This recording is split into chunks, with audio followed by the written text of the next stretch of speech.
एक गिला है कि आपने वो कारकुनों को इतनी दूर रखा, इनको सामने आने देना चाहिए था ताकि से बातचीत हो सकती। मैं अपने मियांवाली के कारकुनों का आज खास तौर पर शुक्रिया अदा करता हूं, क्योंकि अगर आज मैं प्राइम मिनिस्टर हूं तो उसमें मियांवाली के कारकुनों का सबसे ज्यादा उनकी वजह से मैं यहां पहुंचा हूं। तो मैं आपका शुक्रिया अदा करना चाहता हूं और इसलिए फिर मैं गिला कर रहा हूं कि उनको करीब लाने देने, इतना दूर उनको आपने खड़ा कर दिया। अच्छा जी, मियांवाली, सबसे पहले इंशाअल्लाह जब ये हमारे 5 साल मुकम्मल होंगे तो मैं आज आपको दावे से कहता हूं मियांवाली के लोगों कि कभी मियांवाली की तारीख में इतनी ज्यादा मियांवाली में तरक्की नहीं होगी जो इंशाअल्लाह इन 5 सालों में होगी। एक तो ये वजह कि आपने मियांवाली मेरे साथ आप तब चले जब और कोई नहीं था मेरे साथ, इसलिए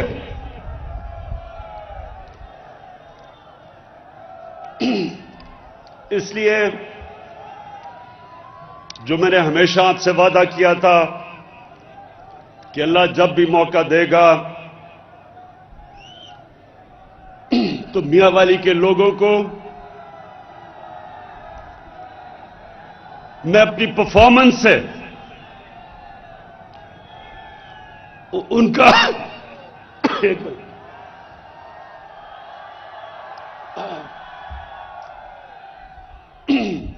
अपनी परफॉर्मेंस से मियांवाली के लोगों ने जो मेरे ऊपर एहसान किया वो आपकी खिदमत करके एहसान पूरा करूंगा। और दूसरा मेरा वादा कि जो जो पाकिस्तान में इलाके पीछे रह गए हैं, हमारा कबायली इलाका पीछे रह गया, ये सारा मियांवाली, बखर, राजनपुर, डीजी खान, बलोचिस्तान, ये सब पीछे रह गए हैं, क्योंकि यहां तरक्की कभी भी ऐसी नहीं हुई कि कमजोर इलाकों को साथ लेके चलें, गरीब लोगों को उठाएं। हमारी बदकिस्मती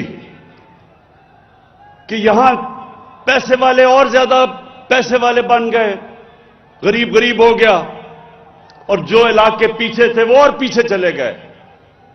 तो मेरी पूरी कोशिश है कि सारे पाकिस्तान के इलाके जो पीछे रह गए थे, इंशाअल्लाह ये 5 सालों में जब हमारे मुकम्मल होंगे, सबसे ज्यादा तरक्की इन इलाकों में, पासमानदा इलाकों में हमारे 5 साल में होंगे पाकिस्तान की तारीख में।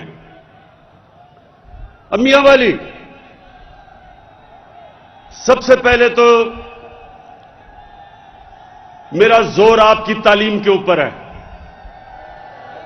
आपके स्कूलों के बेहतर करना,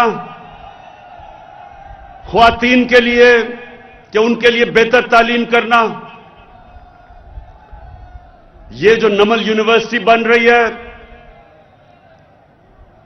इक्तदार में आके नहीं बनी है, ये मैंने खुद पैसे इकट्ठे करके जो आपके सामने नमल यूनिवर्सिटी बन रही है, ये आज याद रखना कि ये वो यूनिवर्सिटी होगी कि बाहर से सारे पाकिस्तान से लोग इधर तालीम हासिल करने आएंगे, और अभी भी आ रहे हैं। मियांवाली के लोगों के लिए बाहर नहीं जाना पड़ेगा, जिले से यहां आपको तालीम मिलेगी, और इंटरनेशनल लेवल की आला तालीम, क्योंकि ये इंशाअल्लाह पाकिस्तान की ऑक्सफोर्ड यूनिवर्सिटी बनेगी। उसके अलावा जो आज जिसके लिए मैं खास तौर पे आया हूं, बलकसर से मियांवाली की सड़क और मियांवाली से मुजफ्फरगढ़ की सड़क, ये इसलिए बनानी थी क्योंकि यहां बहुत ज्यादा एक्सीडेंट होते थे, सड़क का बुरा हाल था। तो ये मेरा वादा था, 3 साल लगे हैं, लेकिन इंशाअल्लाह ये सड़क अब शुरू होगी और अंदर 1.5 साल में ये मुकम्मल हो जाएगी। अब मियांवाली के लोगों, मसलों की बात करता हूं। इस वक्त सबसे बड़ा मसला पाकिस्तान का ही नहीं, सिर्फ दुनिया का महंगाई है। ये महंगाई क्यों है? आप सब शऊर रखते हैं, ये दुनिया में महंगाई क्यों हुई? ये इसलिए हुई, कोरोना आ गई, कोरोना की वजह से लॉकडाउन हो गया, दुनिया में कारोबार बंद हो गए, तजारत खत्म हो गई, कम हो गई। जब तजारत बंद हुई या कम हुई तो चीजें दुनिया में कम हो गई, जब कम हुई कीमत ऊपर चली गई। ये दुनिया का मसला है आज। तो ये आपको पहले सबसे समझना है कि ये महंगाई पाकिस्तान का सिर्फ मसला नहीं, दुनिया का मसला है। अमेरिका में, जो दुनिया का सबसे अमीर तरीन मुल्क है, 1982 के बाद अमेरिका की तारीख में सबसे ज्यादा महंगाई हुई है, कोरोना की वजह से और लॉकडाउन की वजह से। तो पाकिस्तान, अल्लाह का शुक्र है, अभी भी सबसे सस्ता मुल्क है। लेकिन हमारा मसला यह है कि जब चंद महीनों में तेल की कीमत दुगनी हो गई, गैस की कीमत दुगनी से भी ज्यादा, कोयले की कीमत दुगनी, जो घी बाहर से हम मंगाते हैं उसकी दुगनी से ज्यादा कीमत, तो बदकिस्मती से पाकिस्तान में भी कीमतें बढ़ी। लेकिन इंशाअल्लाह ये हमें सब नजर आ रहा है कि ये तीन महीने 4 महीने के बाद सारी दुनिया में कीमतें नीचे आ जाएंगी। तो इस वक्त एक मुश्किल वक्त हमें भी और दुनिया को सामना करना पड़ रहा है। इसके लिए पैकेज हम शुरू कर रहे हैं। आधी आबादी को, जिनकी कीमत 50,000 रुपए महीने से जिनकी आमदनी कम है, उन सबको हम आटा, घी और दालों के ऊपर 30% हम उनको सब्सिडी दे रहे हैं। उनको हम पैसे देंगे कि 30% उनको एहसास राशन के नीचे कम कीमतें मिले। उसके अलावा कामयाब पाकिस्तान प्रोग्राम लेके आ रहे हैं। 20 लाख वो खानदान जो कमजोर हैं, सबसे कमजोर खानदानों के लिए कामयाब पाकिस्तान में सबसे पहले इन खानदानों के लिए सूद के बगैर कर्जे 5 लाख के, एक खानदान को 5 लाख के सूद के बगैर कर्जा। किसानों के लिए देहातों में और शहरों में अपना कारोबार शुरू करने के लिए सूद के बगैर कर्जा। दूसरी चीज, 27 लाख रुपए सूद के बगैर कर्जा मिलेगा अपना घर बनाने के लिए। तीसरी चीज, हेल्थ कार्ड मिलेगा। और इंशाल्लाह हेल्थ कार्ड तो पंजाब के सारे खानदानों को मिलेगा अगले मार्च तक। जनवरी से हेल्थ कार्ड मिलना शुरू होगा और मार्च तक सारे पंजाब के खानदानों को हम हेल्थ कार्ड देंगे। मतलब यह कि हर खानदान के पास 10 लाख रुपए की हेल्थ इंश्योरेंस होगी। किसी भी अस्पताल, प्राइवेट या सरकारी, कहीं भी जाके एक खानदान अपना इलाज करवा सकता है 10 लाख रुपए तक मुफ्त इलाज। और ये मियांवाली के लोगों, मेरी सबसे ज्यादा कोशिश थी कि अल्लाह ने मुझे मौका दिया तो एक दिन जो हमारे लोगों को, गरीब लोगों को सबसे मसला पड़ता है कि गरीब घराने में बीमारी हो तो मकरूज हो जाता है, कर्जे लेके अपना इलाज करवाता है। तो इंशाअल्लाह मार्च तक सारे पंजाब के अंदर हर खानदान के पास हेल्थ कार्ड आ जाएगा, 10 लाख रुपए की हेल्थ इंश्योरेंस। उसके बाद मियांवाली के नौजवानों, पाकिस्तान की तारीख में सबसे ज्यादा पैसा हम अब नौजवानों की तालीम के ऊपर स्कॉलरशिप देने पे खर्च कर रहे हैं। 47 अरब रुपए की हमारे सूबे पंजाब, पख्तूनख्वा और फेडरल गवर्नमेंट 47 अरब रुपए की स्कॉलरशिप्स देगी मेरिट के ऊपर। गरीब घरानों में जो हमारे नौजवान जो आला तालीम हासिल करना चाहते हैं और पैसे नहीं है, गवर्नमेंट स्कॉलरशिप देगी। 62 लाख लोगों के लिए, 62 लाख नौजवानों को स्कॉलरशिप मिलेगी। अब अगली बात, मियांवाली के लोगों,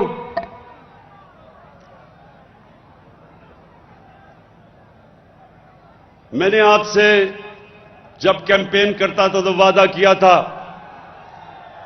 कि पाकिस्तान वो मुल्क बनेगा जो कभी किसी के सामने सर नहीं झुकाएगा। हम एक आजाद मुल्क में पैदा हुए हैं। मेरे वालिदैन गुलाम हिंदुस्तान में पैदा हुए थे। मैंने आप सबसे कहा था कि जब भी अल्लाह ने मौका दिया तो कभी पाकिस्तान किसी की गुलामी नहीं करेगा। और इंशाअल्लाह आप ये देखते रहेंगे कि एक आजाद मुल्क जो अपने पैर पे खड़ा होगा, अपने फैसले करेगा। और आप ये देखेंगे कि ये जो अब तक हमें कभी किसी की गुलामी करनी पड़ी, कभी किसी की, आजाद होके भी, आजादी के बाद भी हम आजाद फैसले नहीं कर सकते थे। इंशाअल्लाह ये पाकिस्तान वो मुल्क है अब जो अपनी अवाम, जो बेहतरी अवाम की हो, जो अवाम के फायदे होंगे उसके मुताबिक इंशाअल्लाह आगे पाकिस्तान के फैसले होंगे। और मैं अपनी कौम को यह कहना चाहता हूं कि हम सबसे बातचीत करने के लिए तैयार हैं। जिनका नजरिया मुख्तलिफ है उनसे हम बातचीत करें। जिसको लेफ्ट कहते हैं, जिसको राइट कहते हैं, सबके साथ बातचीत करने के लिए तैयार हैं। सबसे हम बैठ के अपने मसले अमन से हल करने के लिए तैयार हैं, चाहे वो बलूचिस्तान में लोग हों, चाहे हमारे पुराने कबायली इलाके के लोग हों, वजीरिस्तान के लोग हों, जिधर भी हों, सबसे हम बातचीत से मसले हल करेंगे। सिर्फ हम जिससे मुफाहमत कभी नहीं करेंगे वो लोग हैं जिन्होंने पाकिस्तान की अवाम का पैसा चोरी करके मुल्क से बाहर लेके गए। और ये इसलिए नहीं करेंगे कि नबी सल्लल्लाहु अलैहि वसल्लम ने कहा था कि वो कौम जिसमें कानून की बालादस्ती नहीं है, जिसमें कानून की हुक्मरानी नहीं है, वो तबाह हो जाती है। जो कौम ताकतवर को कानून के नीचे नहीं लेके आती, जो बड़े बड़े डाकुओं से एनआरओ देती है, वो कभी कौम आगे नहीं बढ़ सकती।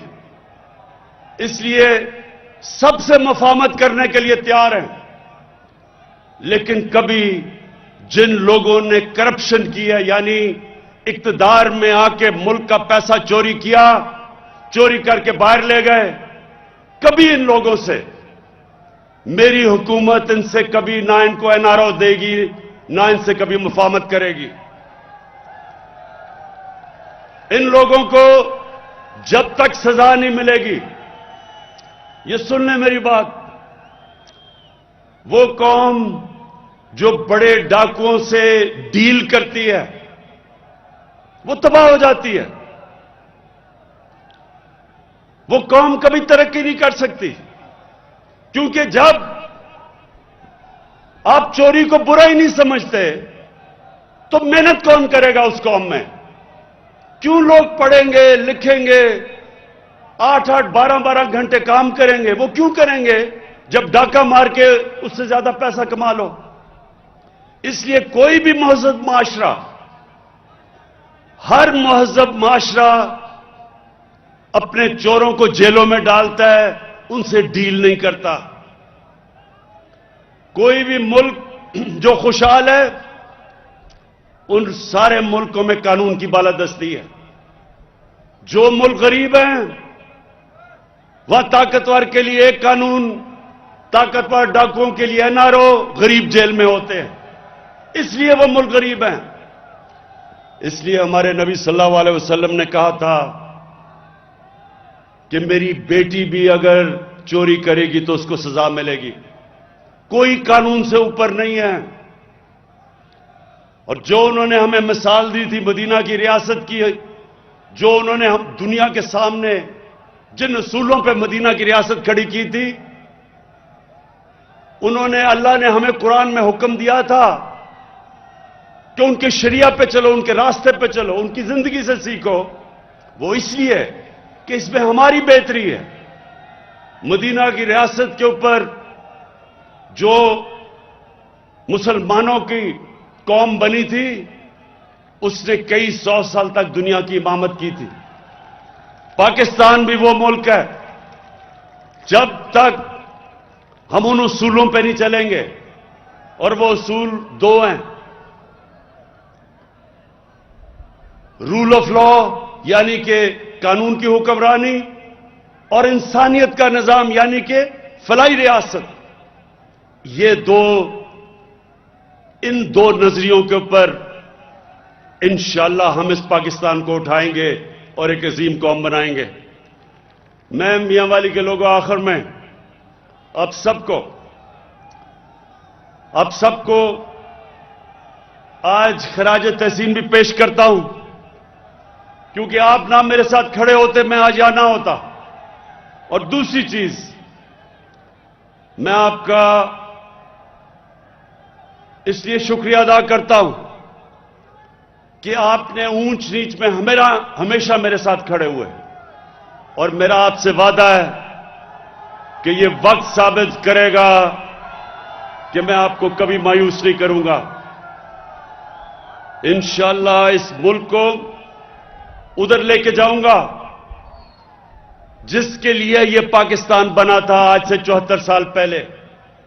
एक अजीम ख्वाब का नाम था पाकिस्तान, और इंशाअल्लाह उसी ख्वाब के ऊपर अपनी कौम को एक अजीम कौम बनाऊंगा।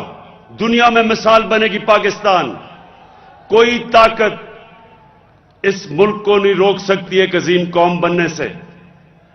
मुश्किल वक्त सारी कौमों की जिंदगियों में आते हैं, आजकल दुनिया में मुश्किल वक्त आया हुआ है, लेकिन अल्लाह का करम है, हमारा वो मुल्क है जो कोरोना की वबा में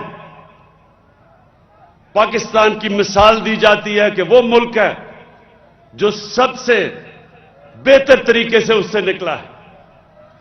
और मैं मोहाड़ के लोगों के लिए आखिर में ये कहना चाहता हूं कि दोनों चीजों के ऊपर गौर हो रहा है। एक के नहर हम लेके जाएं ऊपर, ताकि वहां मोहाड़ के लोगों के ऊपर जो मुश्किल वक्त है, वहां पानी नीचे चला गया है, बिजली का बिल ज्यादा है, तो एक उसके लिए कोशिश करेंगे, वो नहर के फीजिबिलिटी भी बन रहा है। और दूसरा सोलर ट्यूबवेल। अगर हम ये भी देख रहे हैं कि अगर बलूचिस्तान में और ये सारे मोहाड़ के इलाके में अगर सोलर के ट्यूबवेल लगाएं तो कम से कम ये जो महंगी बिजली, और बदकिस्मती से महंगी बिजली की वजह यह कि सारे कॉन्ट्रैक्ट ये जो साइन किए हुए हैं जो महंगी बिजली के, वो हमारे से पहले के हैं। तो इसलिए अगर हम सोलर ट्यूबवेल लगा दें, हम उसकी फीजिबिलिटी देख रहे हैं, कि उससे आप सबके लिए, जो पहाड़ के लोग हैं, जिधर बड़े बड़े बिजली के बिल हैं क्योंकि पानी बहुत नीचे चला गया है, तो हम कोशिश करेंगे कि सोलर ट्यूबवेल से अगर पानी उठ सकता है, इसके ऊपर भी हम काम कर रहे हैं। तो फिक्र ना करें, सोच रहा हूं मैं इसके ऊपर जो भी बेहतरीन हल होगा मोहाड़ के लोगों के लिए, इंशाअल्लाह वो हम हल लेके आएंगे यहां से खुशाब तक। और मैं कारकुनों, अब तो जो मेरे कारकुन थे शुरू हुए मेरे साथ 25 साल पहले, उनके तो बच्चे भी अब उन जो मेरे साथ थे उनकी उम्र से बड़े हो चुके हैं। तो जो नए नौजवान आ रहे हैं मियांवाली में, आप सबके लिए मेरा आखिरी पैगाम यह है कि बल्दियाती इलेक्शन आ रहा है, आप तैयारी करें और मियांवाली में भरपूर तरह शिरकत करें बल्दियाती इलेक्शन में, और दुनिया को पता चले कि मियांवाली वो है जो पहले मियांवाली में काम, इलेक्शन में मियांवाली जिताती है उस पार्टी को जो उसके बाद सारे पाकिस्तान में छा जाती है। शुक्रिया।